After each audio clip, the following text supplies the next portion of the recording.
오늘은 3장 조적 구조에 대해서 강의를 시작해 보도록 하겠습니다. 조적 구조란 이 쌓아 올리는 구조를 의미해요.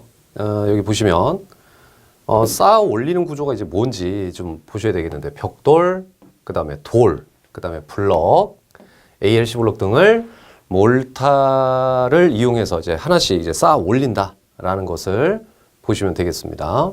매우 오래된 구조다라는 것까지 정도만 기억을 해주시면 되겠는데, 조적식 구조에 가장 좋지 않은 것은 바로 풍압 또는 지진에 굉장히 약해서 저층이나 소규모 건물에 쓰인다 정도만 여러분들께서 기억을 해두시고, 자, 제일 처음에 나오는 이제 벽돌에 대해서 좀 보겠는데요. 벽돌은 외관이 아름답고 값이 싸고 재료를 구하기 쉬운 장점은 있는 것에 반해서 아까도 말씀드렸지만 지진에 약하죠. 횡격에 약해서 큰 건물엔 쓸 수가 없어요. 즉 반대로 얘기하면 소규모 건물에만 사용을 한다라고 기억을 해두시고, 뭐 재료 과목에서도 수업을 했던 부분이 나오죠. 요즘 쓰고 있는 벽돌의 크기 190에 90에 57짜리 이 크기를 좀 기억을 해두셔야 될 거예요. 해두셔야 될 거고, 그 다음에 이제 벽돌의 품질, 그래서 1급 벽돌, 2급 벽돌에 대한 강도와 흡수율 정도는 이제 단순하게 이제 출제가 되기 때문에 기억을 해두셔야 됩니다. 이거는 지금 재료 과목하고 굉장히 흡사한 거죠. 나머지 몰탈과 줄눈 쌓기법은 여기 한번 보시면 되겠는데, 줄눈의 너비는 그러니까 높이겠죠. 10mm 정도라고 이제 보시면 되겠습니다. 그 다음에 이제 줄눈의 이제 종류가 이제 나와요. 이제 줄눈이 이제 이렇다라고 돼 있고, 줄눈의 종류는 크게 이제 막힌 줄눈과 통줄눈, 그 다음에 치장 줄눈 이렇게 해서 이제 나와 있는데, 막힌 줄눈이라는 것은 여기 보시다시피 이런 것들이 다 줄눈이거든요. 세로 줄눈 또는 가로 줄눈 이런 것들을 얘기하는데, 하중이 왔을 적에 막혀 있는 줄눈은 이렇게 하중이 옆으로 퍼져나갑니다. 이러다 보니까 하중이 분산이 되기 때문에 굉장히 좀 좋은 구조라고 볼 수가 있는데, 또 하나가 이제 통줄눈이에요. 그림을 딱 봐도 아시겠습니다만 하중이 왔을 때 하중이 그대로 밑으로 전달이 되죠. 자, 그래서 여기 보시면은 통줄눈은 세로 줄눈이 모두 이어진 줄눈이라고 되어 있어서 하중이 집중적으로 발생하기 때문에 큰 강도가 없는 미장적인 효과에만 주로 쓰고요. 일반적으로 많이 쓰는 것은 막힌 줄눈이다라는 정도만 기억을 해두시고, 그 줄눈에다가 좀 상세하게 지금 나와 있는데, 줄눈의 모양을 이제 어떤 식으로 할 거냐라는 것으로도 출제가 됐습니다. 예전에는 이게 그림으로도 출제가 됐었는데 요즘은 거의 출제가 되지는 않고 있으니까 한번 참고적으로만 이제 보시면 되겠고요. 실제로 중요한 것은 이제 벽돌 쌓기법이에요. 그 다음에 이제 그 중에서도 여기 보시면 아시겠습니다만 영국식 쌓기하고 네덜란드식 또는 이제 화란식이라고 얘기를 하는데, 기억번의 이 시공 방법이 있죠? 반드시 기억을 해두세요. 이거 그대로 출제가 됩니다. 벽돌 한 장은 마구리 쌓고, 그 다음은 길이 쌓기로 쌓아 올리는 거. 네덜란드는 영국식하고는 같은 방법이지만 모서리에 뭘 쓴다? 7호, 75%의 벽돌. 영국식은 똑같은데 모서리가 2호 벽돌을 쓴다. 25% 벽돌을 쓴다라고 되어 있어요. 영국식의 또 하나의 특징은 통줄눈이 생기지 않고, 그래서 가장 많이 쓰기 때문에 힘을 받는 벽에 이제 주로 쓴다라고 보시면 되겠습니다. 그 다음에 이제 프랑스식 쌓기와 미국식 쌓기가 있는데, 여러분들께서 이제 기억을 하셔야 될 것이 가끔씩 그림으로 이제 출제가 돼요. 지금 처음에 보시면은 영국식 쌓기라고 해서 이 그림, 다음 그림은 무엇이냐, 뭐 이렇게 나오는데, 보시면 한쪽은 이제 한 줄은 계속 길이 쌓기, 그 다음은 마구리 쌓기. 여기 아까 보시면 이렇게 나왔었죠. 한쪽은 마구리, 한 켠은 다시 길이. 그러니까 양분이 되어 있는 거. 그래서 이 그림을 잘 보셔야 되겠고, 그 다음에 이제 미국식 쌓기와 그 다음에 프랑스식 쌓기, 그 다음에 화란식, 아까 네덜란드식이었죠. 그래서 다른 그림보다는 지금 나와 있는 이러한 그림들이 있죠. 인면에서 본 거, 정면에서 봤던 그림들을 잘 보셔야 되겠어요. 간혹 출제가 되기 때문에 그렇습니다. 그 다음에 이제 벽돌 쌓기의 원칙이 있어요. 이것도 이제 기억을 해두셔야 되는데, 내쌓기는 이제 바깥으로 튀어나오게 했다는 거죠. 그래서 하나가 튀어나왔다면 8분의 1만큼만 튀어나오게, 두 개가 튀어나왔다면 4분의 1만큼, 그 다음에 많이 튀어나와도 이제 2.0b 정도로만 튀어나오게 하라는 얘기예요. 잘 기억을 해두셔야 되지 않을까 싶습니다. 그러니까 한 단이라는 것은 벽돌 하나, 단위가 튀어나왔을 때, 그 다음에 두 단이라는 것은 벽돌 두 장이 튀어나왔을 때를 얘기한다라고 보시면 되겠습니다. 그 다음에 이제 벽돌에 대한 각 구조가 나오는데 이건 조적식에서 기초, 벽 이런 거는 계속 동일하게 나올 건데요. 벽돌에서 알아두실 것은 벽돌의 기초 두께는 넓이의 3분의 1, 그 다음에 기초 벽 두께는 25cm 이상 하자. 이따가 그 조적식이 벽돌 말고 블럭도 있었고 돌 구조도 있었지 않습니까? 거기서도 비슷한 내용이 나오기 때문에 잘 구분을 해서 여러분들이 기억을 해 두셔야 되겠고, 그 다음에 이제 벽돌로 쌓아진 것에 중에서 이제 벽이 내력벽, 비내력벽이 있어요. 쉽게 얘기하면 힘을 받는 벽, 비내력벽은 힘을 받지 않는 벽이라고 보셔야 되는데, 내력벽의 두께는 벽 높이의 20분의 1 이상 되고 내력벽으로 둘러싸인 바닥 면적 80제곱 넘지 않도록 하라 라는 거 잘 기억을 해두세요. 그 다음에 내력벽 두께를 결정하는 요소 세 가지가 있어요. 벽의 높이, 벽의 길이, 층수 이런 것들을 꼭 기억을 해 두셔야 되겠습니다. 그 다음에 나와 있는 것이 이제 공간벽이라고 있는데, 조적식 벽과 벽 사이에 이제 단열이라든가 흡음이라든가 이런 것들을 위해서 만든 것이에요. 그래서 정의를 보시면 단열 방음 방습을 위해 벽과 벽 사이에 공간을 두어서 이중으로 한다라는 거죠. 자, 이렇게 쌓다 보니까 내벽과 외벽은 보강을 좀 해줘야 돼요. 그래서 철선으로 보강하는데 그 간격이 45cm, 벽돌로 얘기하면 6장 정도. 그 다음에 이건 수직이죠. 그 다음에 수평으로는 90에서 100cm 간격으로 하고, 그 다음에 벽 면적은 0.4제곱이다. 그 다음 외부에서 보일 때는 길이 쌓기를 많이 사용한다는 걸 잘 기억을 해 두셔야 될 거예요. 그 다음에 벽돌벽에다 만약에 홈을 팔 경우 그럴 수 있죠. 그래서 가로로 홈을 팔 거냐, 세로로 홈을 팔 거냐. 자, 둘 다 같아요.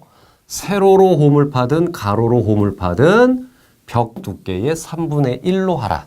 그 다음에 가로로 홈을 팔 때는 3m 이하로 한다라는 거 기억을 해두시고, 홈 파기에 좋은 예와 좋지 않은 예가 있죠. 이렇게 되면은 홈 자체가 연속적으로 되기 때문에 균열이 생길 수가 있어요. 이건 별로 좋지 않다라고 기억을 해두시고, 그 다음에 개구부는 이제 뭐냐면 사람이 통과할 수 있는, 그러니까 열릴 개자의 입구자를 쓰거든요. 그래서 문이나 창을 얘기합니다. 자, 그래서 그 정의를 보셔야 되겠는데, 대림벽으로 구획된 벽의 개구부의 너비 합계는 벽 길이의 반 이하로 하라. 이거 반드시 기억하셔야 되는데, 여기서 이제 대림벽이 뭐냐라는 거예요. 마주보는 벽 또는 붙어있는 벽 이런 것들을 다 대림벽이라고 합니다. 그 다음 뚫려있는 계고부와 그 위층 계고부의 거리는 수직거리 60cm 이상 하시고, 계고부의 거리 길이는 얼마로 하셔야 된다고 돼 있죠? 벽 두께의 2배 이상 반드시 기억을 해 두셔야 됩니다. 별 4개예요. 굉장히 출제가 많이 되는 그런 부분이고, 요즘 들어서는 아치가 굉장히 많이 나옵니다. 자, 이 정의를 알아두세요. 무조건 인장력이 생기지 않게 하는 거야 라고 기억을 해 두셔도 좋겠지만, 무슨 역만 받는다고 돼 있죠? 압력만 받는 구조예요. 그래서 인장력이 생기지 않는다라고 반드시 기억을 해 두셔야 되겠고, 아치의 구조를 또 기억을 해 두세요. 아치의 종류죠. 본아치, 거친 아치, 막 만든 아치, 층두리 아치. 자, 이 중에서 출제됐던 거. 본아치, 아치 벽돌을 무슨 모양? 사다리 모양으로 제작한 거. 거친 아치는 외관이 중요시 되지 않는 쪽에다가 보통 벽돌을 쓰고 줄눈을 쐐기로 했다라고 돼 있어요. 일단 2가지만 말씀드립시다. 자, 본아치는 아치 벽돌을 사다리 모양으로 했다라고 돼 있거든요. 자, 무슨 얘기냐면 아치를 쌓을 때, 이게 지금 아치죠. 아치를 쌓을 때 이 벽돌을 이렇게 사다리 모양으로 해서 연속적으로 이어지게 한 거. 네, 점점 이렇게 사다리 모양으로, 아래쪽이 좁은 거죠. 이렇게 한 것을 본아치라고 하고, 거친 아치는 보통 벽돌을 쓰고 줄눈을 쐐기로 해라. 똑같은 아치인데 일반 벽돌을 써요. 일반 벽돌을 쓰는데 일반 벽돌을 이런 식으로 옆으로 하다 보니까 위가 넓고 줄눈 사이가요. 아래가 좁죠. 이걸 쐐기 모양이라고 얘기합니다. 이것을 이제 막 만든 아치 이렇게 구분을 해요. 자, 그 다음에 막 만든 아치는 이거와 반대죠. 줄눈은 그냥 놔두시고 벽돌만 어떤 모양? 쐐기로 한 겁니다. 층두리 아치는 아치가 넓을 때 여러 겹으로 했다. 자, 이 얘기는 또 뭐냐? 여러 겹으로 했기 때문에 여기다 그냥 해볼게요. 아치 밑에다가 아치를 또 하나 둔 거. 네, 이것을 층두리 아치 이렇게 얘기합니다. 어쨌든 기억해 두실 건 본아치와 거친 아치 기억을 해 두시고 아까부터 계속 반복을 하겠지만 벽돌이나 블럭이나 다 똑같은 건데요. 거의 테두리복. 위층과 아래층을 이어주는 거. 그래서 벽체의 하중을 고르게 분담해 주는 거 정도만 기억을 해 두세요. 그 다음에 이제 목조 테두리보가 나오는데 벽돌에서도 목조 테두리보가 쓰일 수가 있어요. 1층 건축물로 벽 두께가 벽 높이에 숫자들이 굉장히 많습니다. 잘 기억을 해 두셔야 돼요. 16분의 1 이상이거나 벽 길이가 5m 이하일 경우에는 반드시 목재 테두리보를 설치한다. 기억을 해 두셔야 되겠습니다. 자, 이제 블럭 구조가 나오죠. 자, 블럭은 속이 비어 있기 때문에 단열 소음의 효과가 있다. 대량 생산 가능하다. 이것도 조적식이기 때문에 횡력이 별로 좋지가 않죠. 자, 여기서 이제 또 하나 기억해 두실 것이 블럭의 크기예요.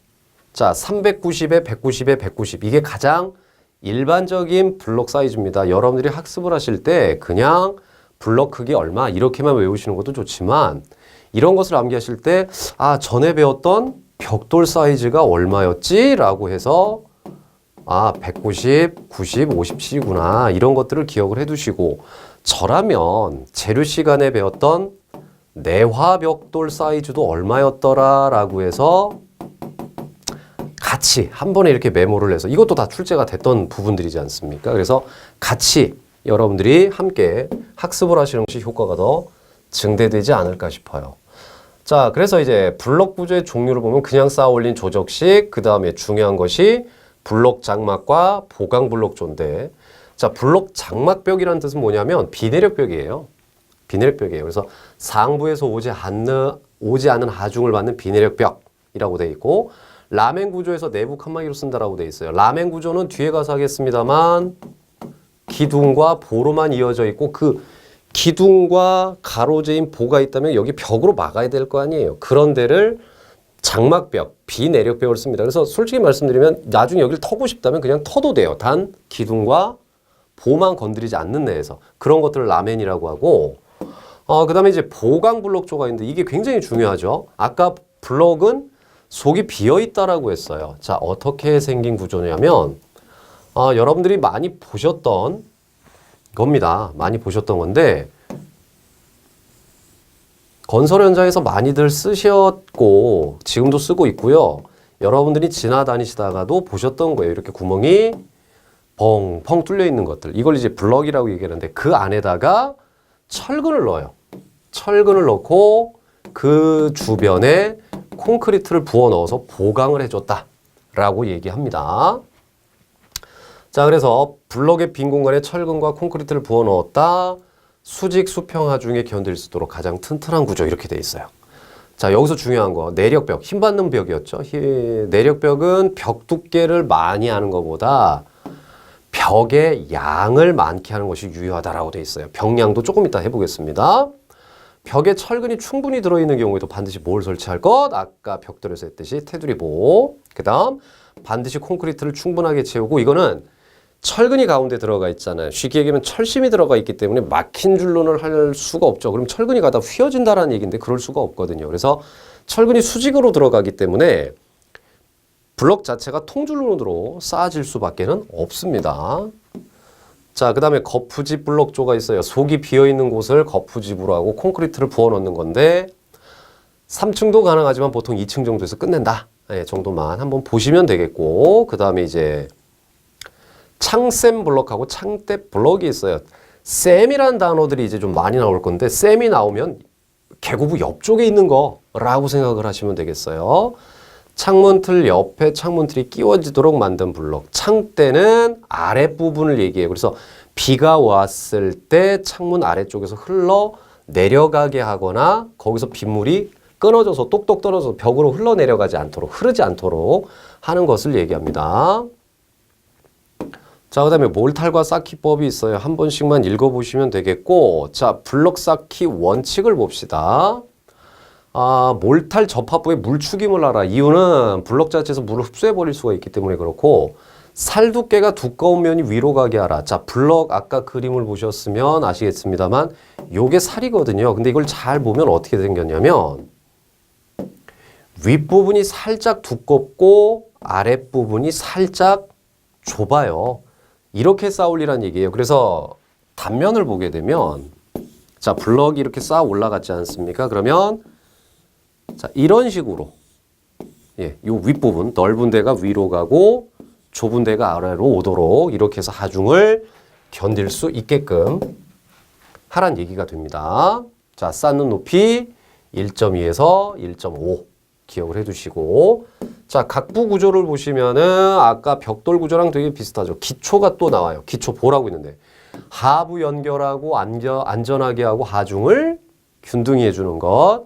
기초보 두께는 벽 두께 정도로 하거나 더 두껍게 3cm 정도. 그 다음 기초보의 높이 건물 높이의 12분의 1 이상이다 라고 기억을 해두시고 그 다음에 벽체를 보면 블록입니다. 내력벽으로 간주된다면 벽길이 55cm 이상 그 다음에 10m 이하로 한다. 기억을 꼭 해두셔야 될 거예요. 다시 한번 말씀드리지만 숫자와 분수가 굉장히 많이 나오기 때문에 반드시 구분을 해서 여러분들이 암기를 해 두셔야 될 거예요. 자, 그 다음 블럭의 또 하나 내력벽의 한 방향 길이 합계는 그 층 바닥 면적 1제곱미터에 대해서 0.15m가 되도록 하고 벽 두께 15cm 이상 그 다음에 높이와 바닥을 보시면 내력벽으로 둘러싸인 바닥 면적 몇 제곱 이하? 80제곱 이하가 되도록 한다. 그 다음 백은 이제 철근을 집어넣는다는 얘기죠. 끝부분과 모서리 부분에 12mm 이상 철근을 세로로 배치하면 튼튼한 구조가 될 수 있다는 겁니다. 그 다음 아까 전장에서도 했었지만 벽양이라고 있었죠. 내력벽 길이의 총 합계를 그 층의 바닥 면적으로 나눈 값. 그래서 이 공식도 잘 기억을 해두세요. 계산 문제로 출제가 될 수도 있고요. 아니면 이거 자체요. 보강 블럭조의 최소 벽의 양은 1제곱미터당 15cm. 이것을 묻는 문제도 있고 계산식을 물어보는 것도 있어요. 어렵지 않아요. 내력벽 길이 다 주고요. 바닥 면적 다 준 다음 벽의 양은 얼마냐, 벽량은 얼마냐 이렇게 물어보게 됩니다. 그 다음 아까 조적시계도 있었습니다만 테두리 보여. 똑같아요. 특징은 똑같고 그 다음 테두리보의 너비를 봅시다. 너비를 크게 할 필요가 있을 땐 경제적으로 테두리보를 기역자형으로 한다거나 T자형으로 보강한다라고 되어 있습니다. 그 다음 굵은 철근을 조금 넣는 것보다 가는 철근을 많이 넣는 것이 훨씬 더 유리하다는 거 반드시 좀 기억을 해두셔야 될 거예요. 자, 이제 돌 구조로 갑시다. 자, 돌의 특징 일단 튼튼하죠. 일단 튼튼하고 내구, 내와 내수성 다 우수합니다. 하지만 돌 자체 길이의 한계가 있기 때문에 큰 구조물에는 부적당하고 굉장히 무겁죠. 그래서 비싸기도 하고 가공하기가 어렵다 정도만 기억을 해두시면 되겠어요. 자, 석재 가공 순서 이거 어디서 보셨죠? 바로 재료에 있었던 석재 가공 순서 같고 그러다 보니까 나오는 말들도 출제되는 것들도 거의 같다라고 보시면 되겠어요. 그 다음에 돌쌓기에서는 거칠게 쌓을 거냐 다듬어서 쌓을 거냐라는 거 있고 자, 돌쌓기의 방식 중에 또 하나가 이제 바른 층 쌓기가 있어요. 뜻 그대로예요. 모두 동일한 것에 돌을 갖다 쓴 것을 바른 층 쌓기라고 보시면 되겠습니다. 예, 그 정도면 되겠고요. 자, 돌로 계구부를 만들 수가 있겠죠. 자, 거기에 인방이란 말이 있어요. 아까 인방이 그 벽돌에도 있었고 블럭에도 있었지 않습니까? 똑같아요. 창문이나 출입문 위에, 문짝 위에 되는 거. 그래서 상부에 오는 하중을 받는 거. 그 다음 여기에서도 뭐가 있죠? 창대, 그 다음에 쌤. 창대는 어디? 아래. 쌤은 옆에. 이렇게 얘기했잖아요. 자, 보세요. 돌을 창 밑에 두어서 빗물을 흘러내려가게 하거나 끊는 거. 이렇게 말씀드렸죠. 쌤돌은 뭐라고 그랬죠? 쌤은 옆에 되는 거라고 그랬잖아요. 그래서 창문이나 출입문 옆에 되는 거. 어렵지 않아요. 어렵지 않아요. 문지방은 밑에 있는 거죠. 네. 자, 그 다음에 이마돌이 있어요. 이마의 뜻을 아시면 돼요. 사람이 서 있을 때 가장 높은 부분이잖아요. 아치의 가운데에 들어가게 하는 돌. 예, 그것을 인맛돌이라고 얘기를 합니다. 나중에 한 번씩 요거는 읽어보시면 되겠고 자, 이제 예상 문제를 한번 보도록 합시다. 자, 어떤 것을 한번 해보도록 할까요? 네. 3번부터 한번 봅시다. 벽돌. 이게 점토벽돌이냐? 뭐 이런 게 중요하지가 않고요. 일단 표준형 벽돌이라는 게 중요한데, 자, 1.5B로 쌓아졌을 때 공간 쌓기로 한다. 자, 이때 벽체 두께는 얼마예요? 근데 이거 너무 쉽죠. 1.0B 플러스 0.5B는 1.5가 나와. 여기에 공간을 쌓았다는 얘기는 단열재 혹은 공간을 두었다는 얘기죠. 사이즈를 모르면 안 돼요. 자, 1.0B는 190이죠. 190mm. 그 다음에 0.5B는 90mm. 자, 그럼 1.5B는 두 개 합치면 얼마가 돼요? 280인데 거기에 75라는 어떠한 공간이 하나 들어갔어. 자, 이걸 합치게 되면 355mm 이렇게 출제가 되겠죠. 이런 것들이 굉장히 많이 출제가 돼요. 응용이 돼서 뭐 2.0B, 뭐 3.5B 뭐 이렇게 출제가 되니까 그 밀리미터 수를 여러분들이 잘 기억을 하셔야 될 거예요. 자, 그 다음 벽돌을 바깥으로 쌓을 때 두 번을 내보냈다. 아까 제가 하나를 내보낼 때는 8분의 1, 그쵸? 두 개를 내보낼 땐 4분의 1, 한 개는 2.0 이렇게 얘기했죠. 그래서 한 켜는 8분의 1, 두 개는 4분의 1. 근데 지금 두 켜라고 했으니까 정답은 4분의 1이 되겠죠. 자, 그 다음 창하부에 된 돌. 아까 아래쪽에 되는 돌은 뭐라고 했었더라? 블록에서도 있었어요. 아래쪽에 되는 돌은 창대, 그쵸? 옆쪽에 되는 것은 쌤 이런 말을 했어. 그러니까 아래에 되었어 창대, 거기에 된 돌. 그럼 되게 쉽죠. 창대, 돌 이렇게 보시면 되는 거죠. 자, 그 다음 아까 말씀드린 거 보강블록조의 병량 최소 몇이다? 15다. 아까 1번 문제에 있었는데 지금 다시 여기서 풀어보지 않고 여기서 지금 해봤어요. 야, 이거 되게 옛날 문제인데 또 요즘 나와요. 벽돌벽을 뚫어낸 거예요. 사각형 십자형. 이것도 여러분들이 많이 보셨어요. 어떤 거냐면 벽돌을 쭉 쌓았는데 이렇게 벽돌을 쌓았겠죠. 자, 쌓다 보다가 여기서 이렇게 십자가 모양으로 뚫어 놓은 거예요. 이렇게 뚫어서 다시 벽돌이 들어가서 뻥 뚫렸기 때문에 볼 수가 있어요. 이런 장식의 효과를 한 것을 뭐라고 하냐면 영농 쌓기. 이렇게 기억을 해두시면 됩니다. 자, 뭐 다 중요한데.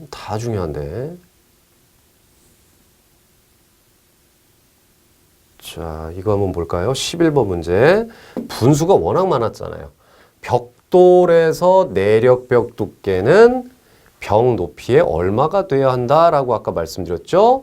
20분의 1 이상 되어야 한다라고 되어 있었죠. 자, 내력벽 두께는 내력벽 두께 이상, 벽 높이의 16분의 1, 블럭의 경우는 16분의 1. 이거 정말 조심하시고 내력벽으로 둘러싸인 건 80. 이거는 블럭이나 벽돌이나 다 동일했었습니다. 이건 아까 풀어봤었고요. 자, 아치 한번 볼까요? 벽돌에서 아치는 하부에 어떤 힘이 생기지 않게 한 건가? 자, 인장력이죠. 이렇게 출제될 수 있지만 아치는 무슨 역을 받느냐? 압력을 받는 거다. 이렇게 기억을 해두시고. 자, 쇠매등을 이용해서 대충 보기 좋게 다듬는 거. 이걸 뭐라고 그랬어요? 혹대기 또는 혹두기 뭐 이렇게 불렀었더랬죠. 자, 그 다음 18번 문제. 바로 이런 거예요. 평량. 바닥 면적이 40제곱일 때 보강 콘크리트 블록조의 내력벽 길이의 총 합계는 얼마냐라고 나왔어요. 이건 뭘 알아두셔야 돼요? 응용 문제인데 병량이 최소 15였다라는 걸 기억해야지. 병량을 물어본 게 아니죠. 그래서 보시면 병량은 바닥 면적분의 벽 길이. 근데 바닥 면적이 40이라고 그랬어요. 바닥 면적이 40. 근데 벽 길이가 얼마냐? 벽 길이를 네모라고 볼까요? 그러면 40분의 네모가 자, 병량은 최소 몇이라고 그랬죠? 15였어요. 그럼 네모는 어떻게 구해요? 분자를 구할 때는 두 개를 곱하면 되죠. 그러다 보니까 얼마가 나와요? 6m가 나오게 돼버리죠. 6m. 자, 그 다음 요거 한번 봅시다. 한 켜는 길이, 다음은 마구리 쌓기. 이렇게만 읽어보면 영국식인지 화란식, 즉 네덜란드인지 알 수가 없어. 근데 끝에다 뭘 썼대? 7호를 썼대. 이러면 화란식, 즉 네덜란드식이죠. 만약에 모서리에 2호 벽돌을 썼다. 2호 토막을 썼다. 그럼 답은 영국식이 되겠죠. 근데 지금 7호라고 했으니까 그거 조심해 주셔야 되겠어요. 네. 자, 그 다음, 자, 이거 볼까요? 벽돌 구조에서 마주보는 벽, 붙어있는 벽으로 구획된 벽의 길이가 7m. 이때 개구부는, 자, 어떻게 했었어요? 대림벽으로 구획된 벽의 개구부 합계는 그 벽 길이의 반이라고 그랬어. 그래서 7.7m의 반이니까 3.5m라고 봐야겠죠.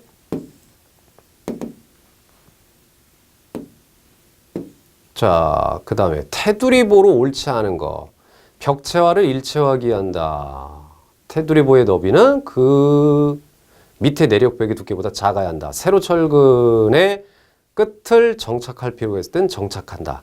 상부의 하중을 고르게 분산시키는 역할을 한다. 자, 23번을 참고하라고 그랬으니까 23번 문제를 한번 보도록 할게요. 자, 23번. 자, 23번이 답이 4번으로 돼 있죠. 자, 기초보는 하부를 연결하고 집중 또는 국부적인 하중을 받게 한다. 테두리보를 크게 할 땐 기역자 T자, 테두리보는 일치시킨다. 기초보의 춤은 처마 높이 12분의 1 이하? 아니죠. 이상이었죠. 자, 그럼 문제를 다시 한번 볼까요?